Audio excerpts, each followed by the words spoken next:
All right, so today we're doing something a little different. We're calling it a career deep dive. Okay, I like it. Deep dive. Yes, because it's not just about like skimming the surface of someone's resume. We're talking about really digging into the choices, the skills, The through line, yeah, the story behind the bullet points. exactly. And our subject today, this is an interesting one. Sebastián Larori, software developer based out of Argentina. I've had a sneak peek at this one, and let me tell you, this CV, it's not your average, oh, I went from this company to that one kind of deal. Not even close. Yeah. I mean, the guy's clearly brilliant, but it's more about how he's navigated like the Wild West of tech over the past, almost 20 years at this point. And that's what's so valuable for anyone listening, right? Because resumes, they tell you what someone did, but Sebastian's, it's almost like a cheat sheet for how to think about your career in tech. Totally. Okay, so early days, early 2000s, he's already doing this blend of design, programming, and marketing. See, that right there, that's fascinating. You almost never see that combo, especially back then. It was like everyone was still trying to fit into one neat little box. Right. And he's out here like, boxes. Nah, I'm going to be a Swiss Army knife of skills. And it makes you wonder, was he just naturally inclined that way? Or did he see the way things were headed, even back then? Like, the writing was on the wall, future's going to be all about multidisciplinary teams, and he's out there living it. Oh, absolutely. And get this. 2008, he's got a stint with augmented reality on his resume. No way! 2008, most people couldn't even spell AR back then, let alone build with it. Seriously. It's like, what did he see in that, What was he picking up on that others weren't? And more importantly, can we apply that same kind of, foresight to the things happening NW, like who's out there building in the metaverse early on because they just know OW? It's that $1 million instinct, right? The ability to spot the potential before it's obvious. Some people got it, most don't. But maybe we can learn how to cultivate it. Maybe Sebastian's the key. Okay, but it doesn't stop there. So he goes freelance for a while, and this is where things get even more interesting. Full stack development. He dives headfirst into that. Hold on, for our listeners who might not be coders, explain that one. Oh, right, of course. So full stack, it basically means you can build the entire thing, front end, back end, all of it. Websites, apps, you name it.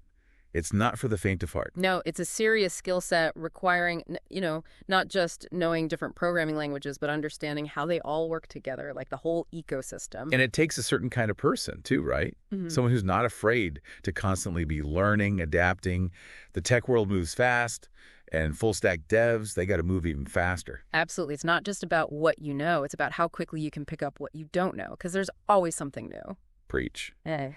Okay, so he's freelancing. He's got this full stack mastery going on. Mm-hmm. 2010 rolls around. He builds a Facebook platform specifically for businesses.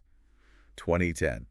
Facebook was barely a business itself back then. Yeah. I mean, talk about being ahead of the curve. That's not intuition. That's practically time travel. He's predicting the rise of social media marketing before it even really exists. The man's a visionary.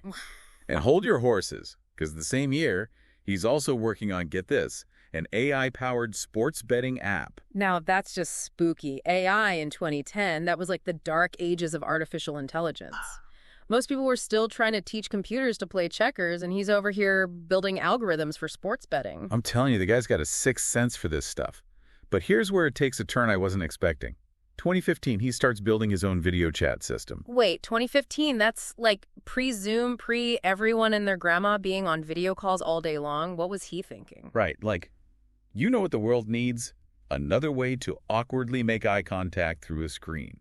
Uh-huh. I mean, it's not exactly a revolutionary idea at that point. True, but maybe that's not the point. Maybe it wasn't about creating the next big thing. What if it was about the challenge? About understanding how real-time communication works at a fundamental level? That's a good point. It's like he's not just building to build, he's building to learn. He's got that insatiable curiosity. Exactly. And that, my friend, is a quality we could all use a little more of. No argument there. Yeah. But before we get too far ahead of ourselves, there's one more crucial aspect to Sebastian's story, and it's one that holds valuable lessons for anyone in software development today. Yeah, that curiosity, that's almost like its own kind of fuel, right? It's what pushes you to go deeper, to not just accept the surface level of things. Totally. Okay, so we've got this picture of Sebastian. Crazy talented, always tinkering, always pushing his own boundaries. And then, boom, around 2017, something shifts.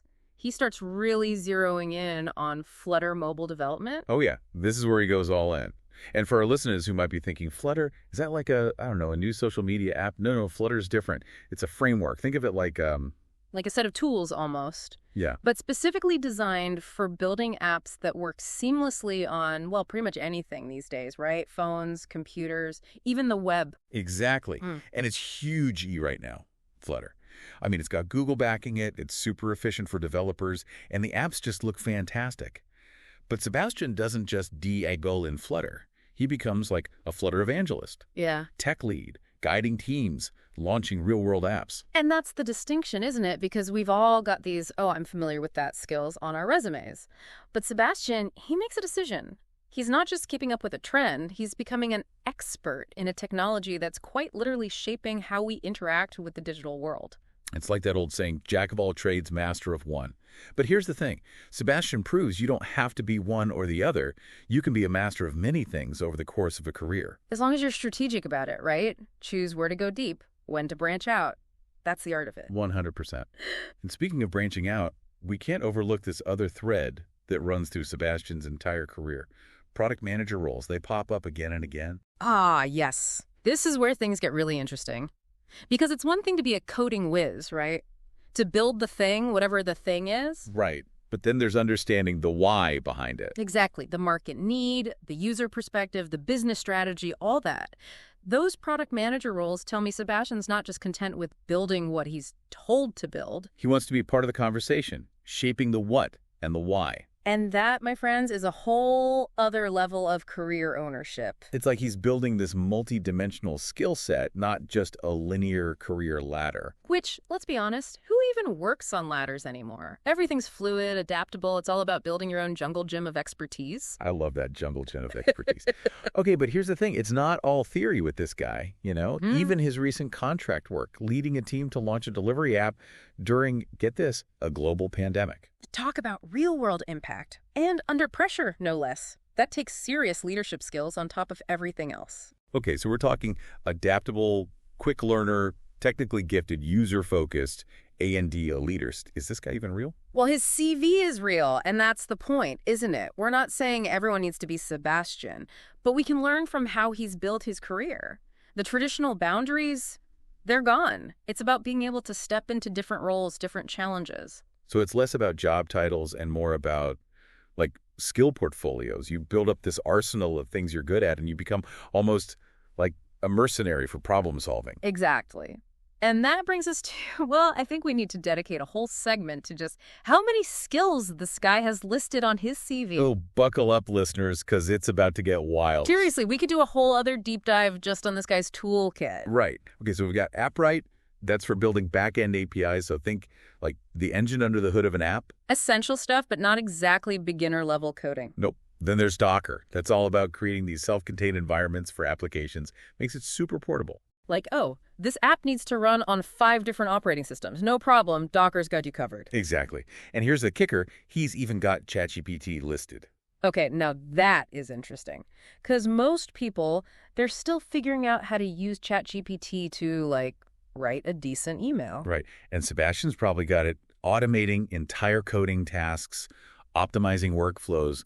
Who even knows? It's like having a superpowered intern that never sleeps and dreams in code. Huh. And this is what I mean, though.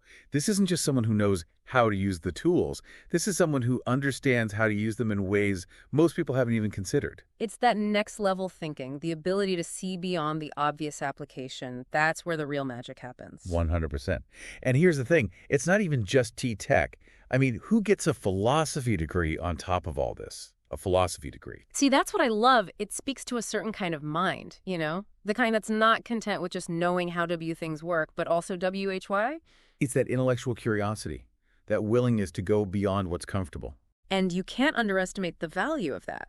Because in a field like tech, where everything's changing so rapidly, the ability to think critically, to adapt, that's what sets you apart. It's like that quote, the more you learn, the more you realize you don't know. That's Sebastian in a nutshell. He's not afraid to embrace the unknown. And that, my friends, is the real takeaway here. Because skills, technologies, those come and go. But that mindset, that hunger for knowledge, that's what will serve you no matter what the future throws your way. Couldn't have said it better myself. So there you have it, folks. Sebastian Leroy, a master class in building a career that's anything but ordinary. A true tech maverick. And proof that in the ever-evolving world of software, the only constant is learning. And on that note, we'll wrap up our deep dive for today. Until next time, keep exploring, keep innovating, and keep those resumes coming our way. You never know. You might just inspire our next episode.